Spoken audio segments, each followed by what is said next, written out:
beberapa waktu yang lalu terkait dengan dugaan tindak pidana korupsi pekerjaan pembangunan Stadion Mandala Krida di Yogyakarta, dan nama-nama tersangka sudah diumumkan. Hari ini kami kembali melakukan penahanan terhadap satu tersangka atas nama HS, gitu ya. Nanti akan kami bacakan mengenai konstruksi perkara ini, sekalipun kemarin sudah disampaikan, tetapi tentu kami fokus peran dari tersangka ini. Dan hadir sore hari ini Pak Deputi Penindakan, Pak Karyoto, yang akan menyampaikan mengenai poin perkembangan dari perkara dimaksud, dan setelahnya seperti biasa kami beri kesempatan 3 orang penanya, kita fokuskan khusus untuk perkara ini ya. Kalaupun ada perkara yang lain, nanti juga tadi sudah disampaikan oleh Pak Deputi, mudah-mudahan nggak terlalu malam kami juga nanti akan menyampaikan kembali perkembangan dari perkara yang saya kira teman-teman menunggunya, sehingga untuk yang sore hari ini saya kira kita fokuskan untuk yang perkara ini lebih dahulu. Baik, kami silahkan Pak Deputi untuk membacakan beberapa poin perkembangan dari perkara di Yogyakarta ini. Kami silakan, Pak. Terima kasih, Mas Ali. Assalamualaikum warahmatullahi wabarakatuh. Selamat sore menjelang malam, rekan-rekan wartawan, media cetak online yang saya hormati, saya cintai, dan masyarakat Indonesia yang saya cintai dan banggakan. Sore ini kami akan sampaikan perkembangan penanganan perkara menyangkut dugaan tindak pidana korupsi pekerjaan pembangunan Stadion Mandala Krida pada pemerintah daerah istimewa Yogyakarta. KPK sebelumnya telah menetapkan dan mengukuhkan beberapa pihak sebagai tersangka sebagai berikut: EW, PNS dan selaku Kepala Bidang Pendidikan Dinas Khusus Dinas Pendidikan, Pemuda dan Olahraga DIY sekaligus menjabat PPK. Yang kedua adalah SGH, Direktur Utama PT AG, HS, Direktur Utama PT PNN, dan Direktur PT DMI.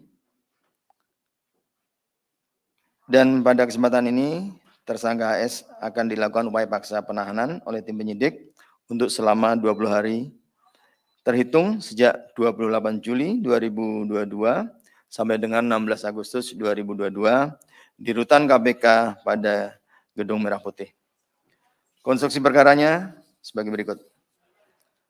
Balai Pemuda dan Olahraga di Dinas Pendidikan, Pemuda dan Olahraga Provinsi DIY tahun 2012 mengajukan usulan renovasi Stadion Mandala Krida, di mana usulan tersebut kemudian disetujui dan untuk alokasi anggarannya dimasukkan dalam anggaran BPO untuk program peningkatan sarana dan prasarana olahraga.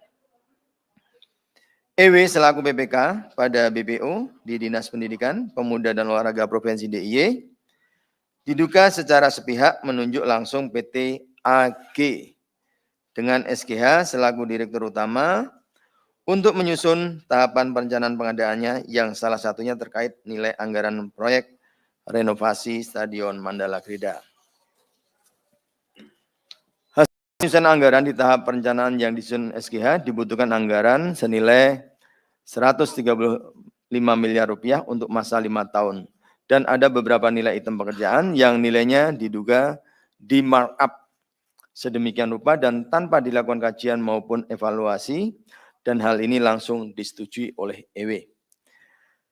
Di tahun 2016 disiapkan anggaran senilai 41,8 miliar dan di tahun 2017 disiapkan anggaran senilai 45,4 miliar. Salah satu item pekerjaan dalam proyek pengadaan ini yaitu penggunaan dan pemasangan bahan penutup atau stadion yang diduga menggunakan merek dan perusahaan yang ditentukan sepihak oleh EW. Untuk pengadaan di tahun 2016 yang berlanjut di tahun 2017, HS selaku Direktur PT PNN dan PT DMI diduga melakukan komunikasi hingga pertemuan dengan beberapa anggota panitia lelang dan meminta agar bisa dibantu dan dimenangkan dalam proses lelang. Keinginan HS tersebut kemudian disampaikan anggota panitia lelang pada EW dan diduga langsung disetujui. agar dimenangkan tanpa melalui evaluasi penelitian, kelengkapan dokumen persyaratan mengikuti lelang. Saat proses pelaksanaan pekerjaan sudah berjalan, diduga ada beberapa pekerja yang tidak memiliki sertifikat keahlian dan tidak termasuk pegawai resmi dari PT DMI. Perbuatan para tersangka tersebut diduga melanggar ketentuan diantaranya pasal 5 huruf F, pasal 6 huruf C, G dan H, pasal 89 ayat 2 Perpres 54 tahun 2010 tentang pengadaan barang jasa dan perubahannya. Akibat perbuatan para tersangka tersebut diduga mengakibatkan kerugian keuangan sejumlah 31,7 miliar. Atas perbuatannya, para tersangka disangkakan melanggar pasal 2 ayat 1 atau pasal 3 Undang-Undang Nomor 31 tahun 1099 tentang pemberantasan tindak pidana korupsi, sebagaimana telah diubah dengan Undang-Undang Nomor 20 tahun 2001 tentang perubahan atas Undang-Undang Nomor 31 tahun 1999 tentang pemberantasan tindak pidana korupsi, Yunto pasal 55 ayat 1 ke 1 KUHP. Demikian saya sampaikan. Terima kasih.